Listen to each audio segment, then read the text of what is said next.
Hi, I'm the first name here. That was very awkward. Welcome back to the Lost Kingdoms 1 80% competitive speed running tutorial. In this episode, we're going to do Castle Wyht.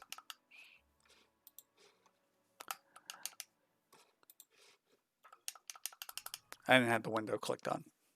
So we're going to come in here, immediately start spamming start to abort, and go back into stage the same way we did with Shell.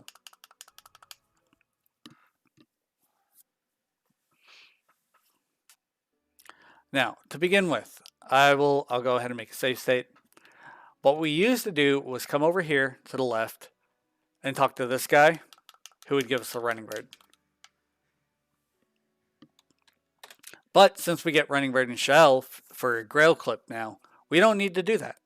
And since we aborted, we are going to avoid a force encounter that would happen right here. So since we already have running bird, we don't need to go talk to that guy. We just run straight through. Then we're going to come over here and run into this room, and we're going to get an encounter. This is where hit stun comes into play. You'll notice that I can hit him while he's still flashing. And that's because for many of the enemies, the hit stun is different than their iframes. So even though he's still flashing, his iframes from getting hit are over sooner. And that also depends largely on whether or not, I'm going to pause here and make a save state, whether or not you're using certain cards. If I were to use the Dragon Knight on him, his hit stun and his iframes would last much, much longer. So there are certain enemies, depending on what you hit them with, they have different hit stun and different iframes. Now we're going to come in here. There is a spawn that we prefer to get, and there are a few spawns that are bad. I will reset to try to show you the good spawns if we don't get it. I'll press A, come through. Ideally, there will be a Dragon Knight in front of us, or a Tiger Mage in front of us that'll run through here, and we'll hit him through the table. And we didn't have the things we needed to kill him. As you can see, he's stunned much longer when you hit him with Dragon Knight. But I only hit him with the Dragon Knight to show you how much longer he's stunned. See, we broke that table. Now we don't have to run around. We can run just straight through.